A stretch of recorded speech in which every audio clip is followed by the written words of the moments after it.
O caso do menino em Campinas submetido à tortura e os direitos da criança e do adolescente.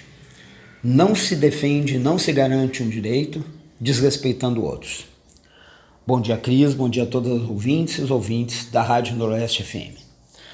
O que nós gostaríamos de dialogar na nossa coluna de Direitos Humanos de hoje é sobre esse episódio lamentável que aconteceu em Campinas, onde uma atuação da Polícia Militar resgatou um menino que vinha sendo submetido à tortura pelos seus pais adotivos, até o que tudo indica, né, nesse momento, e todas as providências que precisam ser tomadas, mas muito do que vem se falando, do que vem circulando, inclusive em redes sociais, de lá para cá.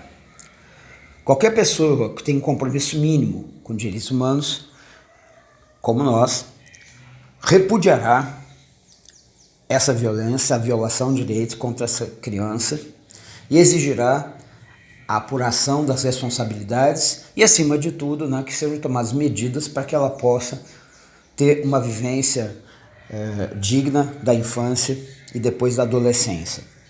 É isso que preconiza o Estatuto da Criança e do Adolescente, uma conquista nossa, uma grande conquista do povo brasileiro, junto no processo da Constituinte de 1988, e na esteira da denúncia que circulou, nós vimos uma série de equívocos, né, em relação ao Conselho Tutelar, em relação ao sistema, ao que deveria ser um sistema, né, de garantia de direitos e proteção aos direitos das crianças e adolescentes. O Conselho Tutelar foi rapidamente atacado como negligente, né, como não tendo exercido com diligência as suas atribuições. É evidente que todo órgão público está sob monitoramento, crítica constante, porque isso faz parte da democracia, o direito de criticar. Mas há uma confusão e muita gente acha que o Conselho Tutelar é a tábua de salvação para todas as situações, quando se fala de direitos à criança e adolescente. Não é. O Conselho Tutelar tem funções importantes, mas jamais será ele uma espécie de super-herói. Aliás, numa democracia, super-heróis, em geral, não são a melhor fonte de inspiração. Numa democracia, o que nós precisamos é de participação da sociedade. Então, a gente não participa, por exemplo, na questão de direitos adolescentes apenas quando acontece a denúncia de um caso como esse. Porque esse é um caso denunciado. Existem muitos outros.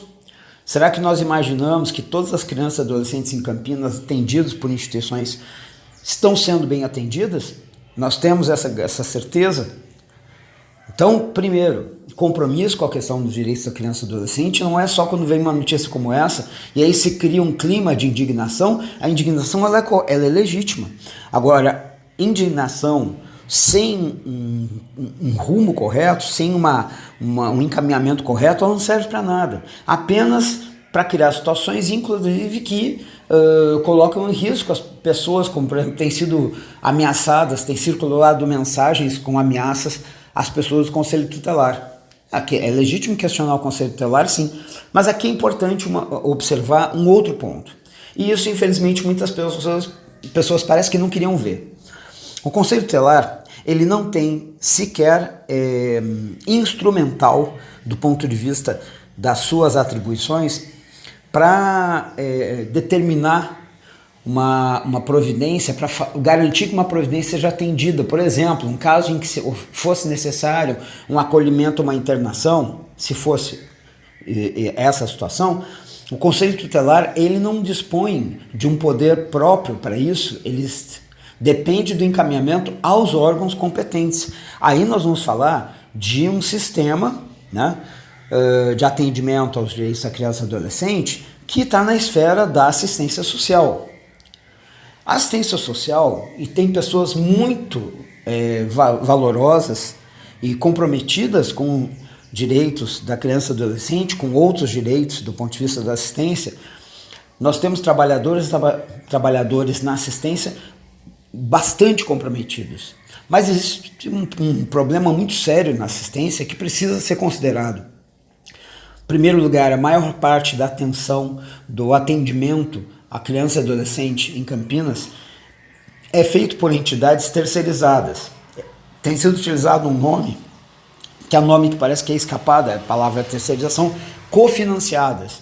Na verdade, é uma delegação de atribuição e, portanto, é uma terceirização, com o nome de cofinanciamento, que é feito pela prefeitura. Isso pode dar certo em alguns casos, em outros não. Há uma dificuldade de controle efetivo sobre essas entidades e esses fatos que aconteceram demonstraram isso. Bom, a terceirização decorre de um modelo que vem sendo adotado no Estado brasileiro e é até curioso que algumas pessoas fiquem surpresas com isso. Campinas, há muito mais serviços terceirizados na assistência social do que prestados diretamente pelo município, de maneira direta. Então, essa situação que aconteceu não deveria ser surpresa, porque a maioria dos serviços, alta, média complexidade, dos serviços em geral, são prestados por entidades, várias entidades da sociedade civil que fazem convênios com o município. Então é preciso enfrentar essa questão.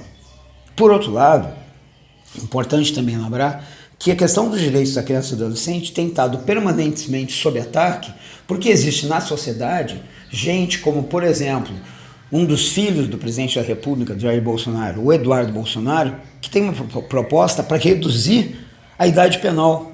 Eu gostaria muito que muitas das pessoas que estão bradando, indignadas pelo que aconteceu com essa criança, dedicassem uma parte do seu tempo a essa questão, porque ela é muito mais grave do que casos que venham a ser denunciados de violações de direitos, porque há quem queira, na prática, destruir todo o sistema pelo Estatuto da Criança e do Adolescente. Então, no nosso ponto de vista, primeiro, nós precisamos verificar de fato o que aconteceu, mas não ficar simplesmente esperando essa investigação de apuração de responsabilidades.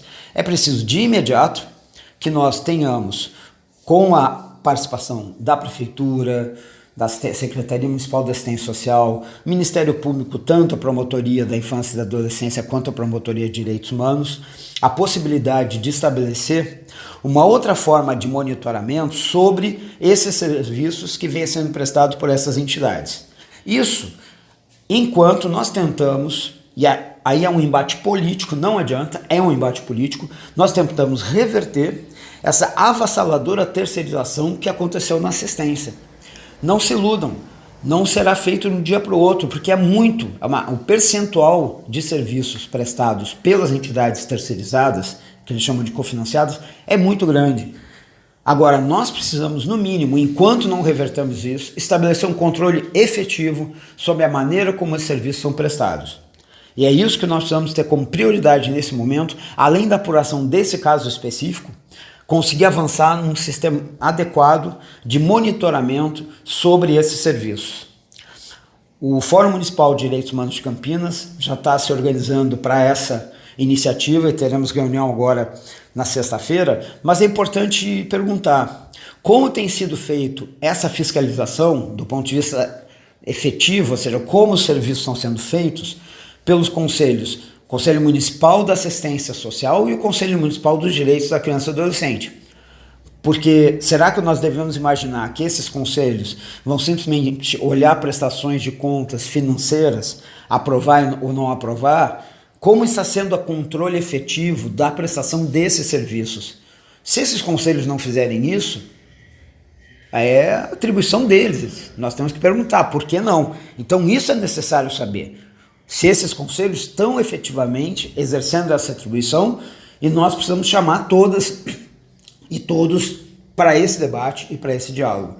Então, antes de procurar culpados para esfolar em praça pública, porque não resolverá o nosso problema, nós precisamos sim apurar as responsabilidades desse caso, mas entender que ele revela uma situação muito grave de descontrole sobre as políticas de atenção aos direitos de crianças e adolescentes, e em grande parte em função de um processo lamentável de terceirização que foi acontecendo e avançando a cada ano de maneira muito difícil de se impedir.